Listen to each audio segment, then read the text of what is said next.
That situation is now becoming slightly clearer. German police have confirmed that a patient shot a doctor at the university clinic in Steglitz, a district of Berlin. This after a very violent week in Germany as well. Jessica Sultz is our correspondent in Berlin. Jessica, thanks very much for joining us. Can you tell us a little bit more about what happened in Berlin today?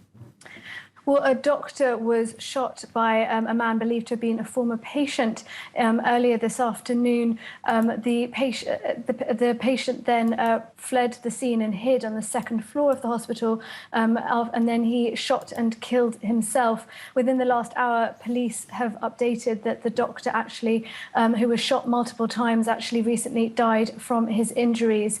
So we don't know much about the shooter or a motive for this attack. However, police have said that they do not believe there was any political or terrorist motive for this attack. Police arrived very quickly on the scene in Steglitz, which is a leafy, quiet suburban part of Berlin in the southwest of the city. SWAT teams arrived and there were helicopters above the building. Of course, police here very much on high alert after the spate of attacks in Germany last week. But just about an hour ago, police gave the all clear at the hospital. They said that they don't believe that there were any further perpetrators involved, or there are no further victims.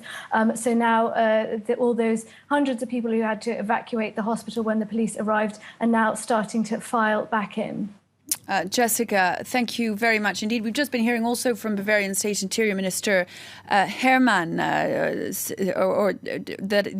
about a bit more about the axe attacker in Würzburg of over a week ago, who'd had a longer-term interest in Islamic groups. Of course, the feeling in Germany very tense at the moment, coming as this today's incident does after a week that saw 4 attacks, Jessica, on German soil.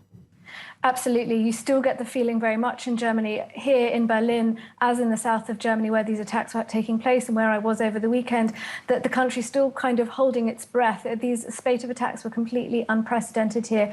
They were 4 individual attacks by 4 very different people who all had, 3 of them were said to have been by refugees to the country, 2 of whom were said to have been at least inspired by the Islamic State. And then in Munich on Friday, there was a shooting spree by a young man who was said to have been psychologically disturbed, who bought a gun on the dark net and the internet and went on a shooting spree in a shopping centre in the centre of Munich. So it all happened in quite quick succession, and there's certainly contributed to a level of anxiety here. The Interior Minister in Germany yesterday said that security is now a top priority in Germany and that he's going to put more police on the streets and more police at key areas in major cities. However, German people certainly feel that there is still a lot more to be done to tackle all these individual threats.